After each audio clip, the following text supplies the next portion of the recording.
My name is Alexander. I have a brother, but we never really got along. Year after year, my brother continued to harass me. I tried to connect with him, but instead of bridging the gap, it only widened. Then, one day, my paternal grandfather, who had taken me in, made a significant announcement, and everything began to change dramatically. I never thought something like this would happen.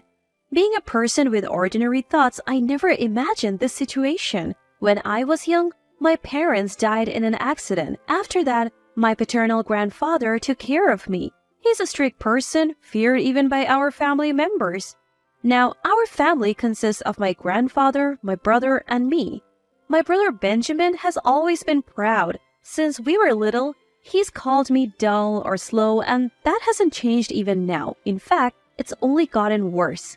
One day, as I was preparing for college entrance exams, he said, Alexander, I heard you never managed to be the top of your high school class. You only managed to be average. Aren't you ashamed? In contrast, I've always been at the top of my class. Not just once or twice, I've become a diplomat after excelling in college. Our family's honor is practically guaranteed, understand? I'm an elite. From now on, you must call me sir. Got it?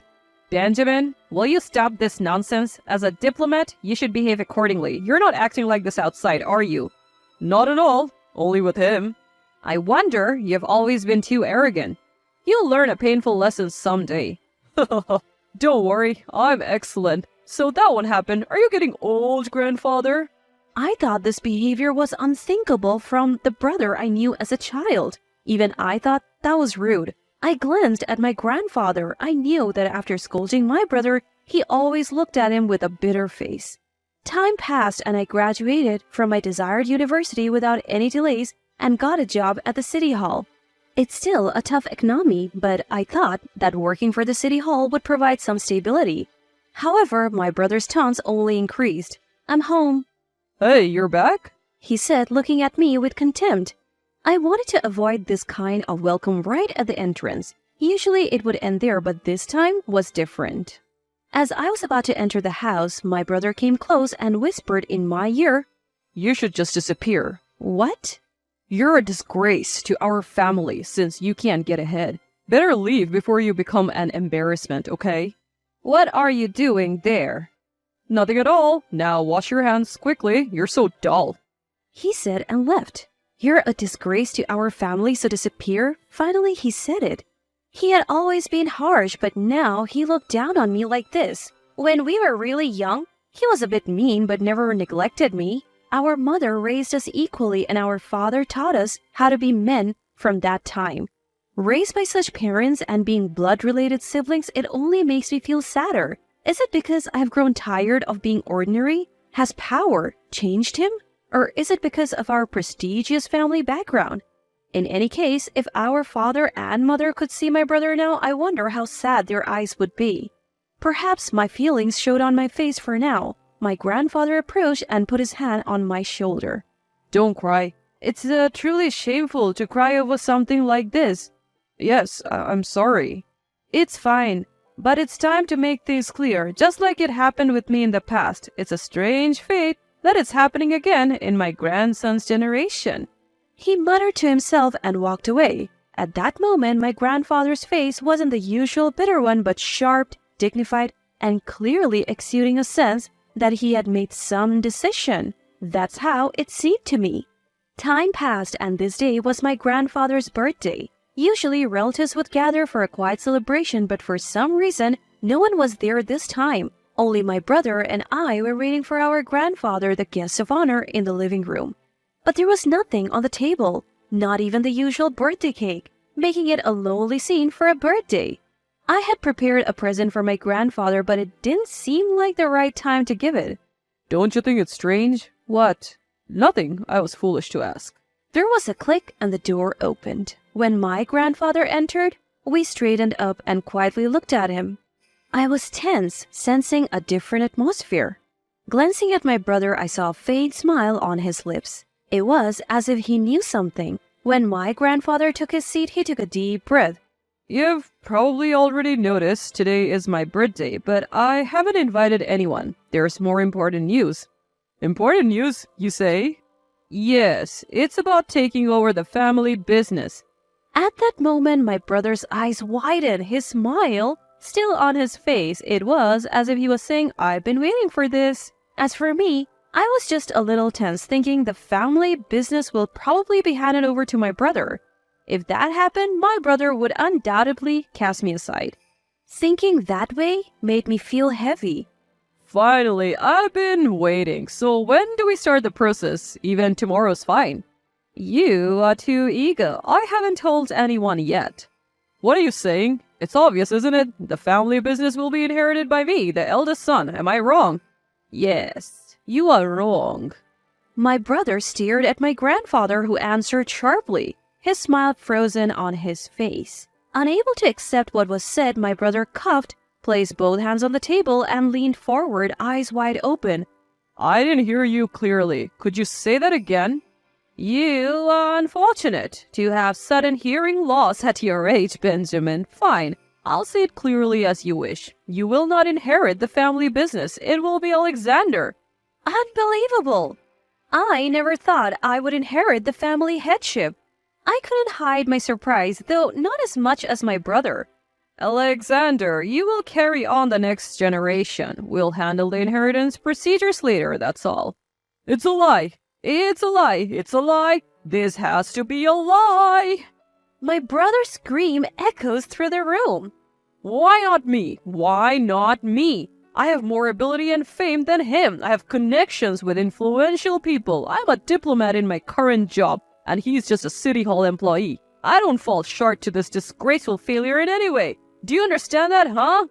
Indeed, in terms of ability and education, that may be true. But to say that you surpass Alexander in every way is an overestimation of yourself. Benjamin, you don't understand others' pain at all. What? What does that have to do with anything? The world is survival of the fittest, a society of disparities, capitalism. Only the strong survive and the weak become fodder for the strong. They talk about love and equality, but those are all illusions. In the end, power and money are everything.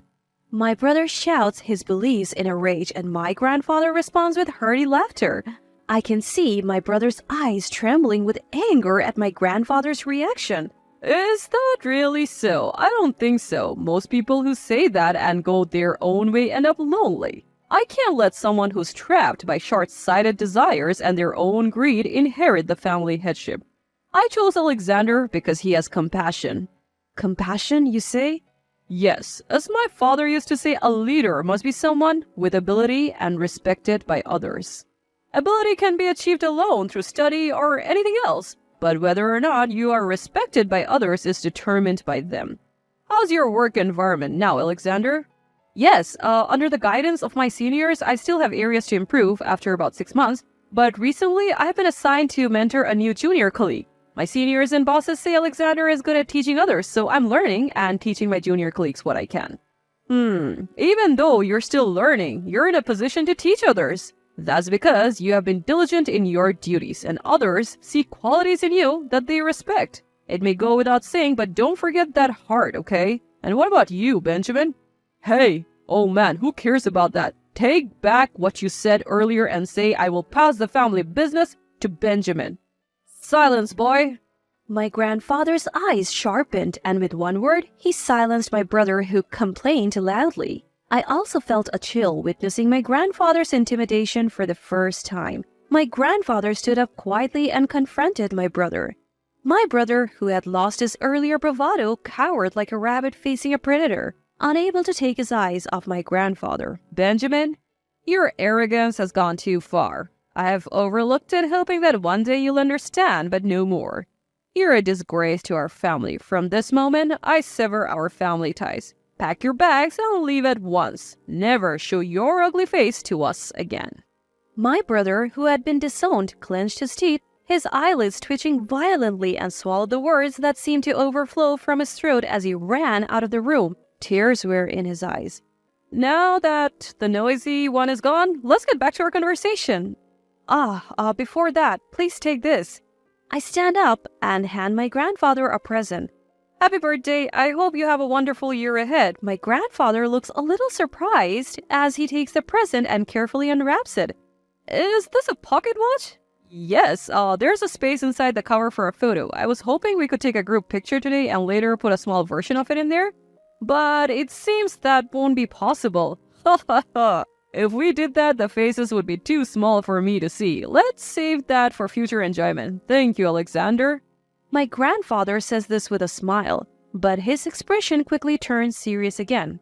Be prepared, Alexander. Things are about to get much tougher. Please, go easy on me. That's not an option. My grandfather says this with a mischievous grin, like a child playing a prank. From that day on, my life changes dramatically. After resigning from my job, I spent every day learning the manners and etiquette befitting a prestigious family, studying hard to meet the expectations. My grandfather, sometimes stern, sometimes encouraging, truly seems great, and I come to respect him as a parent. I spent almost a year devoted to my studies, and thanks to my efforts, I'm able to attend upper-class parties. The nervousness I felt was probably the most intense in my life, but I think I was able to overcome it with the confidence and results of my daily efforts. Even after that, a candidate for my marriage has decided to ensure the heir. I tightened my resolve once again, realizing that things won't settle down for a while. In the midst of all this, I hear rumors about my brother who left home. Apparently, he's working hard overseas as a diplomat. Knowing my action-oriented brother, I think he must be handling his job skillfully. I hope he will live his future by switching his mindset, keeping in mind what my grandfather pointed out. Since hearing the rumors about my brother, I sometimes wonder how he's doing. What he did to me hurt a lot, and I hated it, but I honestly didn't wish for such a farewell. My brother may not feel the same way, but Benjamin was my brother and family. My grandfather told me to forget, but I couldn't simply discard my feelings or be so detached. But now, unlike before, I am in a position of responsibility, and I don't wish to call him back. I have a duty to protect the pride of the prestigious family and the new family I have built. My child is now 5 years old, running around more energetically, growing up healthy and lively. My wife stands by my side, never losing her warm kindness, and together we are raising our child as a support for each other. And when our child grows even bigger and matures into a fine person, the position my grandfather held will come to me. My grandfather now enjoys his leisure time, watching over us, and has declared that he won't interfere with how my wife and I raise our child. In other words, it's a generational change. My path as a new leader is still ahead, and it's truly exciting. On a side note, it seems that my grandfather has put a photo of his grandchild in the pocket watch I gave him for his birthday, and he smiles every time he looks at it. I hope you're looking forward to my growth as well, my great-grandfather.